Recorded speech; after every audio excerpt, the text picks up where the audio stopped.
பீச்சுக்கு போயிருந்தா பண்ணலாமா? போலாமா? அப்பெல்லாம் ஏறக்கூடாது, இறங்க. நீங்க தான் அடிச்சியலாம். அஸ்ஸலாமு அலைக்கும். இன்னைக்கு நம்ம ஒரு மினி விளாக் பார்க்கலாமா? சண்டே லீவ்னால அதிசா பீச்சுக்கு கூட்டிகிட்டு போக சொல்லியிருந்தா. ஸோ அதனால நாங்கள் வந்து எங்கே வந்திருந்தோம்னு பார்த்தீங்கன்னா பாலத்துக்கு தான் போயிட்டு அவள் என்னென்னலாம் பண்ணா அப்படின்னு சொல்லிட்டு அந்த வீடியோவில் பார்க்க போகிறோம். வரும்போதே நல்லா பேசிக்கிட்டே வந்தா. அந்த பாலத்துக்கு போயிட்டு நல்லா ஐஸ்கிரீம்லாம் சாப்பிட்டுட்டு கடலில் போய் காலுன்னு நினைக்கணும் அப்படின்னு சொல்லிட்டு இருந்தா. அதிசா பண்ண போகிறத பார்த்துட்டு எனக்கு அதான் தோணுச்சு, கண்ணா 2 லட்டு திங்க ஆசையா அப்படிங்கிற மாதிரி. ஃபஸ்ட்டு ஒரு ஐஸ்கிரீம் வாங்கி சாப்பிட்டுட்டா.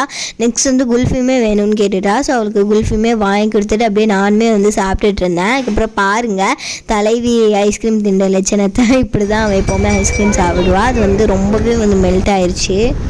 நல்லா ஐஸ்கிரீம்லாம் சாப்பிட்டுட்டு வரும்போது கால் நினைக்கிறதுன்னு சொன்னது அவளுமே மறந்துட்டா, நாங்களுமே மறந்துட்டோம். ஸோ அப்படியே வீட்டுக்குமே வந்துட்டோம். பாய்.